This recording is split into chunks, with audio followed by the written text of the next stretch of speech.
नमस्कार दोस्तों, स्वागत है आपका मेरे YouTube channel study with Ashok में। और दोस्तों, आज हम पढ़ने जा रहे हैं उत्तर वैदिक काल। उत्तर वैदिक काल के अंतर्गत हम पढ़ेंगे यहाँ के सामाजिक जीवन, आर्थिक जीवन, राजनीतिक जीवन और धार्मिक जीवन के बारे में। तो चलिए शुरू करते हैं उत्तर वैदिक काल। दोस्तों, उत्तर वैदिक काल का जो समय पीरियड है, टाइम पीरियड है, वो 1000 BC से 600 BC के बीच है। भारतीय इतिहास में उस अवधि को जिसमें सामवेद, यजुर्वेद, अथर्ववेद, ब्राह्मण ग्रंथों, आरण्यकों एवं उपनिषदों की रचना हुई, उसे उत्तर वैदिक काल कहा गया है।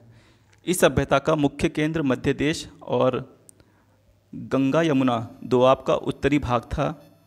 मगध एवं अंग जनपद इस सभ्यता से अलग थे, यानी कि बिहार, पूर्वी बिहार या बंगाल कह लें, इस सभ्यता से अलग थे। चित्रित धूसर मृदभांड इस सभ्यता की प्रमुख विशेषता थी। क्यों थी? क्योंकि दोस्तों यहाँ के जो निवासी थे वो मिट्टी के चित्रित और भूरे रंग के कटोरों और थालियों का प्रयोग करते थे। इसे PGW या पेंटेड ग्रे वेयर सभ्यता भी कहा जाता है।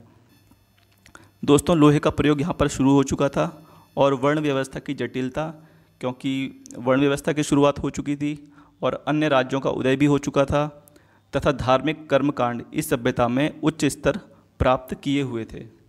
यदि हम बात करें यहाँ के सामाजिक जीवन की, तो समाज 4 वर्णों में विभाजित था। कौन कौन से?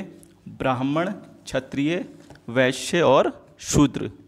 ब्राह्मणों को समाज में सर्वोच्च स्थान प्राप्त था। दोस्तों, ये क्या करते थे ब्राह्मण?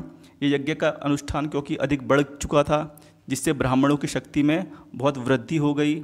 ये लोग अपने राजाओं के लिए और अपने लिए भी धार्मिक अनुष्ठान और यज्ञ करते थे और कृषि कार्यों से जुड़े पर्वों और त्योहारों में राजाओं का प्रतिनिधित्व करते थे और उसके बदले में राजा से दान प्राप्त करते थे। ब्राह्मण और क्षत्रिय दोनों वैश्यों से वसूले राजस्व पर ही जीते थे।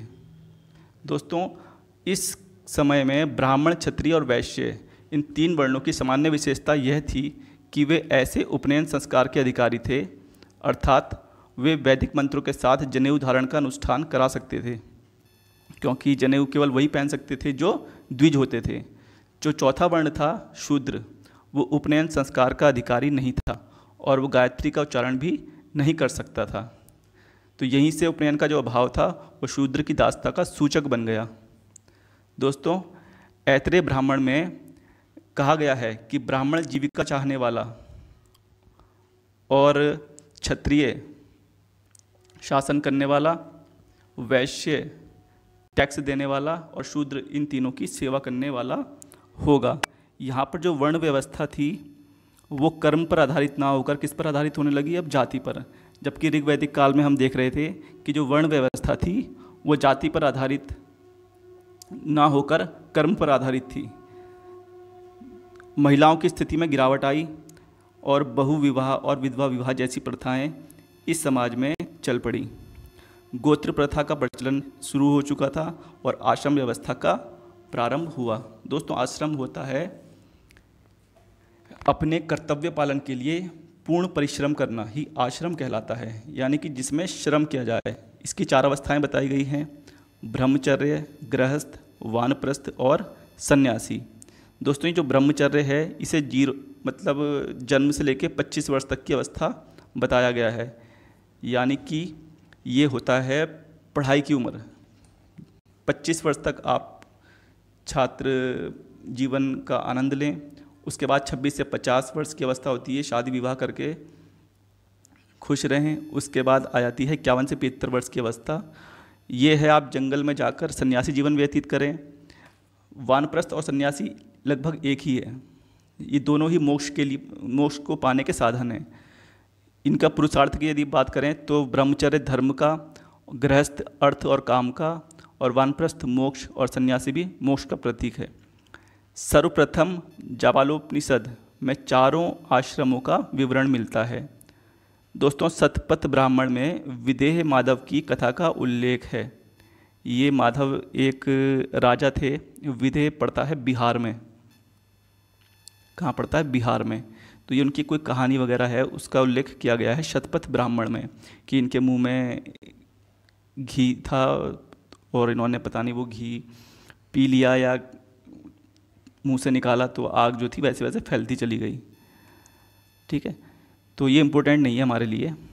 दोस्तों, विवाह संस्कार विकसित हुए इस काल में, और इसमें मनुस्मृति में 8 प्रकार के विवाह की बात कही गई है। जो शुरू के 4 प्रकार के विवाह हैं उन्हें अच्छे विवाह कहा गया है, और बाद के 4 विवाहों को बुरे विवाह कहा गया है। जो शुरू के अच्छे विवाह हैं उसमें ब्रह्म विवाह है। इसमें क्या होता था कि दहेज सहित उसी श्रेणी के पुरुष के साथ कन्या का विवाह कर दिया जाता था। देव विवाह में क्या होता था कि यज्ञकर्ता पुरोहित के साथ कन्या का विवाह कर दिया जाता था। आर्ष विवाह में जो वधू के माता पिता कोई होते थे उनको एक जोड़ी गाय या बैल देना होता था। प्रजापत्य विवाह में बिना दहेज के योग्य वर से कन्या का विवाह कर दिया जाता था। 5वां है असुर विवाह। दोस्तों, इसमें क्या होता है, कन्या को उसके पिता से खरीद कर उससे शादी की जाती थी। गंधर्व विवाह में प्रेम विवाह, लव मैरिज, माता पिता की अनुमति अनिवार्य नहीं होती थी इसमें, और ये चुपके से किया जाता था, गंधर्व विवाह। अगला है राक्षस विवाह। इसमें कन्या का अपहरण करके उसकी इच्छा के विरुद्ध शादी की जाती थी, जैसे पृथ्वीराज चौहान ने करी थी। अगला है पिशाच विवाह। पिशाच विवाह में क्या करते थे, कन्या को नशा युक्त पदार्थ मिलाकर या सोती हुई कन्या से शारीरिक संबंध स्थापित करके, ये कहलाता था पिशाच विवाह। दोस्तों, ऐतरेय ब्राह्मण में पुत्री को समस्त दुखों का कारण बताया गया है। बृहदारण्यक उपनिषद, इसमें याज्ञवल्क्य और गार्गी संवाद है, जिसमें सिर तोड़ने की बात कही गई है। गार्गी की ये एक महिला है, ठीक है, और इनमें कुछ वाद विवाद चलता है। किसी बात को लेकर ऐसा कहा गया है कि मैं तेरा सिर तोड़ दूंगा, तो इससे पता चलता है कि महिलाओं की स्थिति में गिरावट आई थी।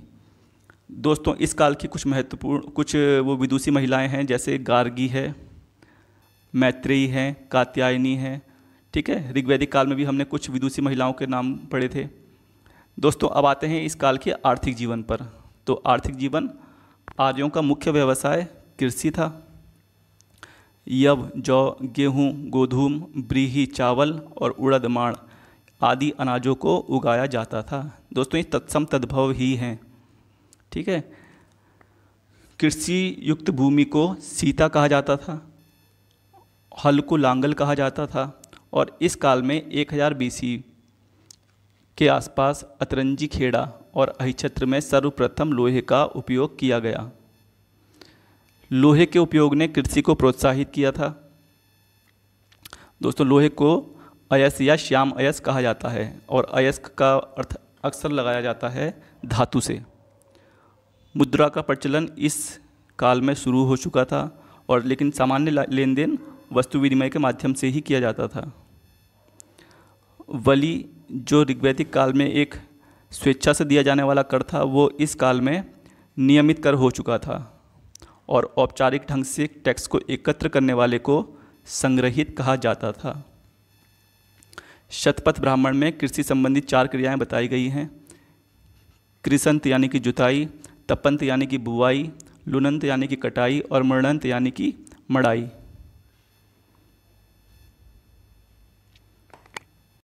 राजनीतिक जीवन, इस काल में राष्ट्र की अवधारणा विकसित हो गई थी। दोस्तों, कबीले से बना जन, और जन से बन गया जनपद। भरत और पुरु, इन दोनों जनों को मिलाकर बना कुरु जनपद। तुर्वस प्लस क्रीवी, इसको मिला के बना पांचाल जनपद।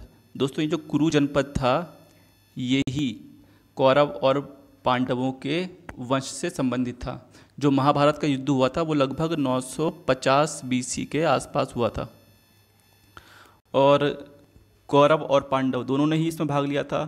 और कहते हैं कि इसी युद्ध के बाद वस्तुतः सारे कुरुवंशियों का नाश हो गया, और जो हमारे प्राचीन ऐतिहासिक ग्रंथ हैं वो बताते हैं कि हस्तिनापुर में बाढ़ आ गई थी, और कुरुवंश में जो भी लोग जीवित बचे वो इलाहाबाद के पास कौशाम्बी में जाकर बस गए। तो ये कुरु जनपद से संबंधित हैं। पांचाल सर्वाधिक विकसित राज्य था।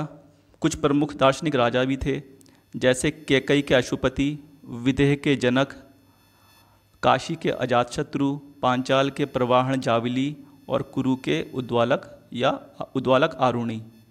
दोस्तों, इसी काल में ही सर्वप्रथम राजत्व के दैवीय उत्पत्ति संबंधी सिद्धांत का उद्भव हुआ, क्योंकि राजा का पद यहाँ पर क्या हो गया था, वंशानुगत हो गया था। तो कहा गया कि जो राजा है वो एक दैवीय उत्पत्ति है, यानी कि जो राजा है वो भगवान के ही समान है, देवता के समान है, उसको माना गया है। और सभा और समिति का उल्लेख इस काल में मिलता है, लेकिन बहुत कम है, और इसका महत्व भी बहुत ही कम हो गया था सभा और समिति का, और विदथ तो समाप्ति हो गई थी। और सभा और समिति में महिलाओं का भी प्रवेश निषेध कर दिया गया था। अथर्ववेद में सभा और समिति को प्रजापति की 2 पुत्रियां कहा गया है। समिति का अध्यक्ष ईशान कहलाता था। राजा की कोई स्थायी सेना नहीं थी।